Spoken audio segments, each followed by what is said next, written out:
12 ಮಂದಿ ಶಿಷ್ಯರಿಗೆ ಆತನು ಮತ್ತು ಪೌಲನಿಗೆ ಅವರ ಕರವಸ್ತ್ರಗಳು ತಾಕಿದ್ರೆ ಸಾಕು ಸ್ವಸ್ಥತೆ ಆಗ್ತಿತ್ತು.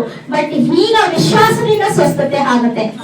ನೀವು ಬಂದು ಪಾಸ್ಟ್ರು ಬಟ್ಟೆ ಮುಟ್ಟೋದ್ರಿಂದ ಅಲ್ಲ, ನೀವು ಬಂದು ಪಾಸ್ಟ್ರು ಕಾಲಕ್ಕೆ ಬೀಳೋದ್ರಿಂದ ಅಲ್ಲ, ನಿಮ್ಮ ಹೃದಯದಲ್ಲಿ ನೀವು ಕರ್ತನಲ್ಲಿ ಎಷ್ಟು ವಿಶ್ವಾಸ ಇಟ್ಟಿರ್ತೀರಲ್ಲ, ಆ ವಿಶ್ವಾಸದಿಂದ ಈಗ ಅದ್ಭುತಗಳು ನಡೆಯುತ್ತೆ.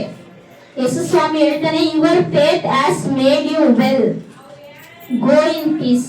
ರಕ್ತ ಕುಸುಮ ರೋಗಿಗೆ ಏನಂದ್ರೆ, ನಿನ್ನ ನಂಬಿಕೆ ನಿನ್ನ ಸ್ವಸ್ಥ ಮಾಡಿದೆ. ಈ ದಿನ ಎಷ್ಟೊಂದು ಜನ ಕ್ಯಾನ್ಸರ್ ಇಂದ ಬಿಡುಗಡೆ ಹೊಂದಿದ್ದಾರೆ ಗೊತ್ತಾ, ಏಡ್ಸ್ ಇಂದ ಬಿಡುಗಡೆ ಹೊಂದಿದ್ದಾರೆ ಗೊತ್ತಾ. ಅದ್ಭುತ ನಡೆದಿಲ್ಲ ಅವ್ರ ಜೀವಿತದಲ್ಲಿ. ಡಾಕ್ಟರ್ ಹೇಳ್ತಾರೆ, ಅಯ್ಯೋ ಏನ್ ಮಾಡಕ್ಕಾಗಲ್ಲ, ಅದು 4th ಸ್ಟೇಜ್ ಅಲ್ಲಿ ಇದೆ, ಕ್ಯಾನ್ಸರ್ 4th ಸ್ಟೇಜ್ ಬಂತು ಅಂದ್ರೆ ಉಳಿಯಲ್ಲ ಅಂತ ಡಾಕ್ಟರ್ ಕೈ ಬಿಟ್ಬಿಡ್ತಾರೆ. ಆದ್ರೆ 4th ಸ್ಟೇಜ್ ಅಲ್ಲಿ ಬಂದು ಮಿತಿ ಮೀರಿ ಹೋಗಿರುವಂತ ಒಂದು ಈಗ ರಿಪೋರ್ಟ್ಸ್ ಅವ್ರಿಗೆ ಕ್ಯಾನ್ಸರೇ ಇಲ್ಲ ಅಂತ ಬಂದಿದೆ ಗೊತ್ತಾ. ಹಲ್ಲೆಲೂಯಾ. ಅವರ ವಿಶ್ವಾಸದಿಂದ ಅದ್ಭುತ ಸ್ವರೂಪನಾದ ದೇವರು ಅವರ ಜೀವಿತದಲ್ಲಿ ಅದ್ಭುತ ಮಾಡಿದ್ದಾನೆ. ನೀವು ಅದಕ್ಕೆ ನಾನು ಯಾವಾಗಲೂ ಹೇಳ್ತೀನಿ, ಡಾಕ್ಟರ್ನ ನಂಬೇಡಿ.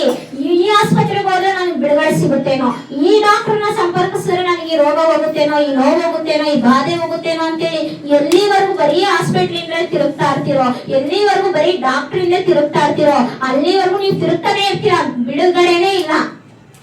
ನೀವು ದೇವರಿಂದ ತಿರುಗ್ರಿ, ಯೇಸು ಸ್ವಾಮಿಯಿಂದ ತಿರುಗ್ರಿ. ಫಸ್ಟ್ ಯೇಸು ಸ್ವಾಮಿಯಲ್ಲಿ ಪರಿಪೂರ್ಣ ವಿಶ್ವಾಸ ಇಡ್ರಿ. ಅದಕ್ಕೆ ದೈವವಾಕ್ಯ ಹೇಳುತ್ತೆ, ಯೇಸು ಸ್ವಾಮಿ ಹೇಳ್ತಾರೆ, ನಾನು ಬಿಡುಗಡೆ ಕೊಡದೆ ಹೋದ್ರೆ ನಿಮ್ಗೆ ಬಿಡುಗಡೆನೇ ಇಲ್ಲ ಅಂತ. ಹಲ್ಲೆಲೂಯಾ. ಇದರ ಕಾರ್ಯಗಳಲ್ಲಿ ನಿನಗೆ ಬಿಡುಗಡೆ ಕೊಡದೆ ಹೋದ್ರೆ ನೀನು ಯಾವ ಮನುಷ್ಯರನ್ನ ಸಂಪರ್ಕಿಸಿದ್ರು ಆ ಸಮಸ್ಯೆ, ನಿನಗಿರುವಂತ ಸಮಸ್ಯೆಯಿಂದ ಬಿಡುಗಡೆ ಇಲ್ಲವೇ ಇಲ್ಲ. ಅದಕ್ಕೆ ಬಿಡಿಸುವಾತನ ಬಳಿಗೆ ಬರ್ರಿ, ಅದ್ಭುತ ಮಾಡುವಾತನ ಹಿಂದೆ ತಿರುಗ್ರಿ. ಮನುಷ್ಯರಿಂದ ತಿರುಗೋದನ್ನ ಬಿಟ್ಬಿಡ್ರಿ, ಡಾಕ್ಟರಿಂದ ತಿರುಗೋದನ್ನ ಬಿಟ್ಬಿಡ್ರಿ. ಒಳ್ಳೊಳ್ಳೆ ಹಾಸ್ಪಿಟಲ್ಗಳು ಅಂತ ತಿರುಗೋದನ್ನ, ನೀವು ಹಾಸ್ಪಿಟಲ್ ಹೋಗ್ಬೇಡ್ರಿ, ಅದು ಬೈಬಲ್ ಪ್ರಕಾರ ತಪ್ಪು ಅಂತ ನಾನು ಹೇಳ್ತಾ ಇಲ್ಲ. ಬಟ್ ನೀವ್ ಎಷ್ಟು ಹೋಗಿದ್ರು ಕೂಡ ಯಾವ ಡಾಕ್ಟರಿಂದನೂ ಅದೇನು ಮಾಡಕ್ಕಾಗಿಲ್ಲ ಅಂದ್ರೆ ಬಿಡಿಸುವಾತನ ಬಳಿಗೆ ಬರ್ರಿ. ಅದ್ಭುತ ಮಾಡುವಂತ ಅದ್ಭುತ ಸ್ವರೂಪನನ್ನ ಸಂಪರ್ಕಿಸ್ರಿ.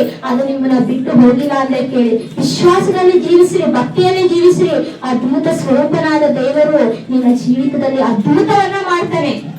ನೀನೇ ಆಶ್ಚರ್ಯ ಪಡುವಂತಹ ಅದ್ಭುತವನ್ನ ಮಾಡ್ತಾನೆ. ನೆಕ್ಸ್ಟ್